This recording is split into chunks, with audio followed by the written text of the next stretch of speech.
Welcome to the Overs. This is the most dangerous podcast in wrestling, and I'm back on this set.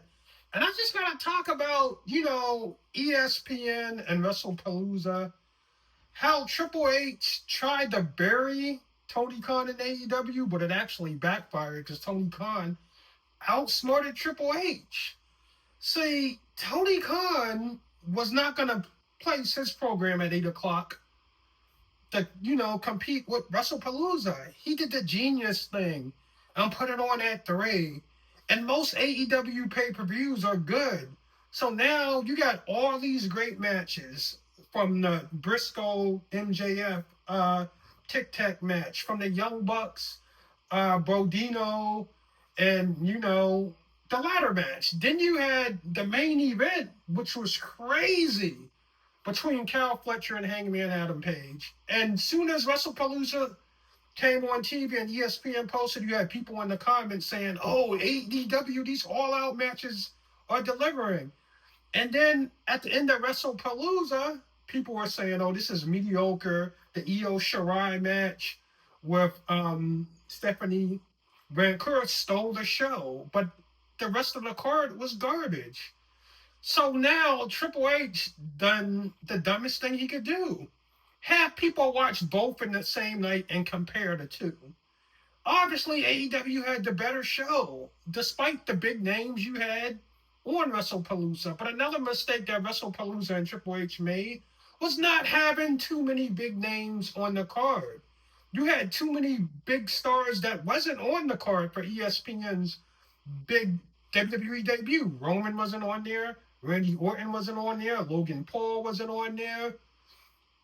Who else you didn't have on there? Jacob Fatu. Like Robert De Niro say in a lot of his movies, it was amateur night, and Tony Khan just made, Triple H look stupid. Because, like, All Out was 4 hours, but you just kept wanting to watch every match. Every match had significance to it. Every match had a backstory to it. And while you might have saw, the Tic Tac match with MJF and Jay Briscoe, you were like, ain't nothing gonna top this. But then you had the Okada, um, Shinsuke, and the other triple threat match for the, what's that title called? The Undisputed, whatever it was called. It was one of many AEW's titles, but that was a 5-star match. And the thing about these AEW matches, didn't nobody have their phone out trying to record it. They wanted to take in these great superstars wrestling. Like when I'm at a WWE event, I got my phone out trying to capture every run-in or every surprise, because the matches aren't going to be worth anything. So you're probably going to watch every surprise thing that comes through. And AEW just killed it. I like to say this. AEW definitely has the better wrestling than WWE, and that's why I'm leading off with AEW today. But how can you just have match after match after match that don't disappoint? And shout out to Brodito, because I never thought Brody King and Bandito would be such a great tag team. It's like AEW giving people these shots and they're taking advantage of them. They're not, letting them slide through. And that's how good you have to be in AEW. You can't depend on a loud, obnoxious interest to get you over in a mediocre match.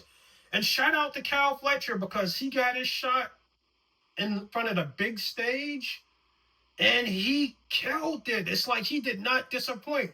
Like you had John Cena and Brock Lesnar, they disappointed. People was like, when I first seen Brock Lesnar was going to face John Cena, I swore it was going to be a main event. John Cena is on this retirement tour. But I'm thinking, what can you see Brock Lesnar and John Cena do to each other that they haven't done to each other before? And I was exactly right. I mean, the match was mediocre, and the WWE fans already upset that they got to pay $30 to watch a PLE. They wanted to see WrestleMania 3 out that motherfucker. They wanted to see WrestleMania 39. They wanted that kind of caliber event. If you're going to charge us $30, ESPN. Now, when you're paying nothing to watch it free on Peacock, the WWE Universe ain't going to complain. But now that you're charging, $30, they're going to complain. And I hope Triple H doesn't keep doing this because it's only going to make AEW look better than they are and make WWE look bad if you keep having PLEs the same day that AEW's having pay-per-views. So Tony Khan already got the answer to that. He's just going to put his ahead of yours, and his is going to kill it, and yours going to be a 50-50 shot of being mediocre, and the fans are going to start saying AEW has better cards, WWE is too expensive, I'm not supporting them no more, blah, blah, blah, blah. I'm going to pirate every PLE I can, and that's the result you're going to get when you have an AEW pay-per-view on at the same time as the, WWE PLE. So, shout out that Tony Khan, shout out the wrestling. The eyes of the world was on wrestling on, Saturday.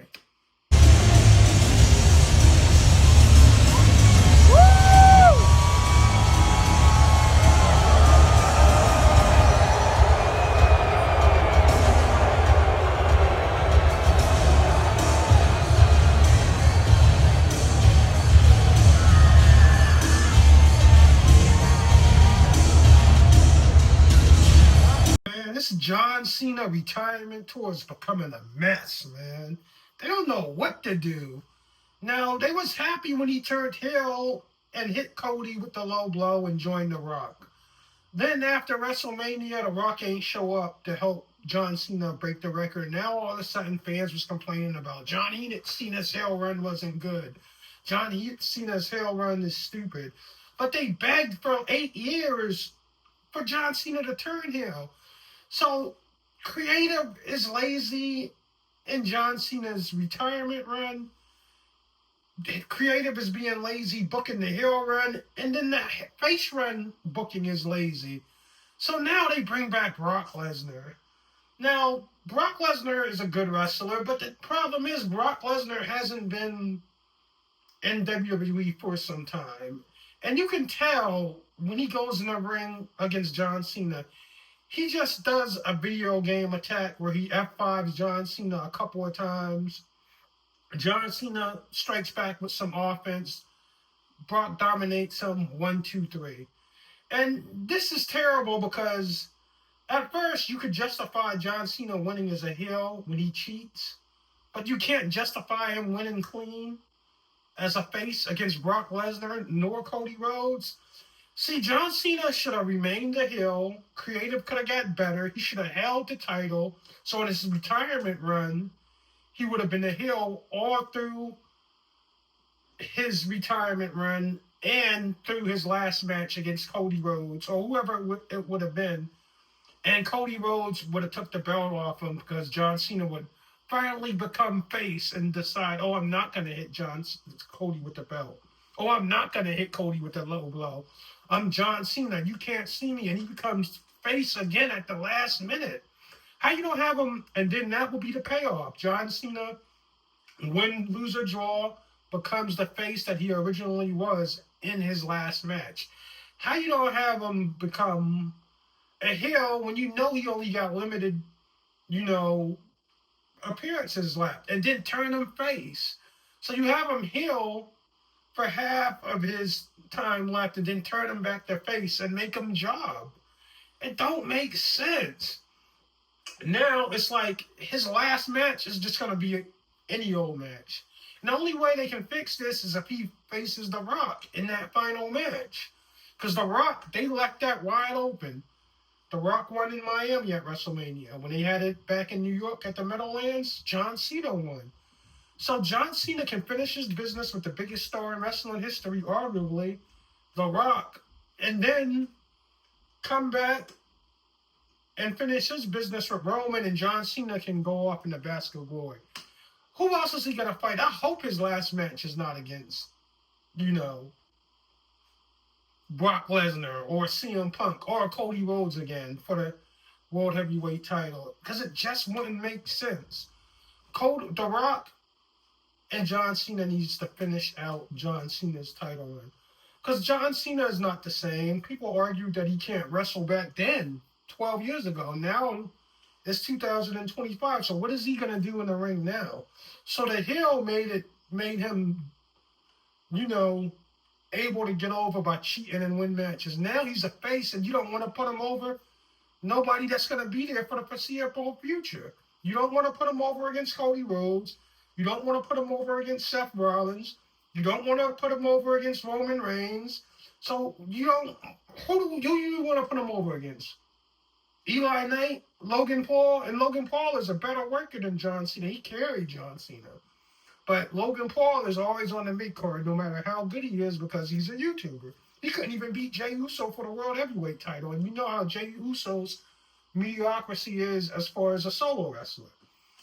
He has the hype, but once he gets in the ring, it's very lackluster. Well, it's not lackluster, but it doesn't match up to the aura of Jey Uso. His in-ring skill should be a lot better.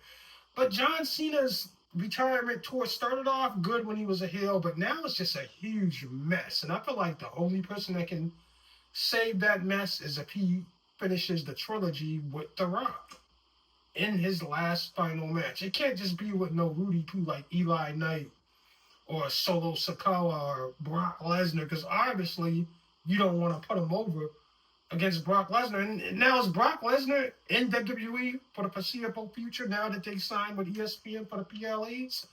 Is he going to have a major factor in this upcoming WrestleMania? Because WrestleMania 42 is coming up. After 42, you got 43 in Saudi Arabia. So you know Vegas is going to have to plan something real big before it goes overseas the year before next. Or are they going to do the lazy thing and have the trilogy between Cody and Roman? Now, I wouldn't mind that, and most fans wouldn't mind that.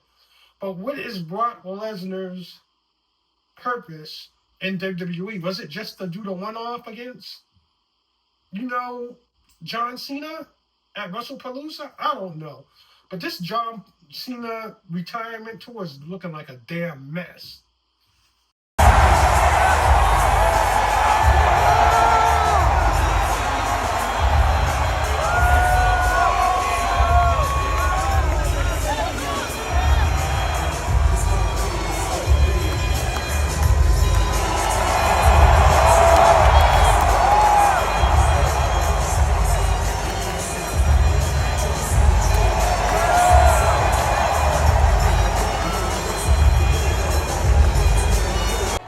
He is the greatest of all time. The Never Seen 17, celebrating with each and every one of you here tonight in Indianapolis, one final time, the last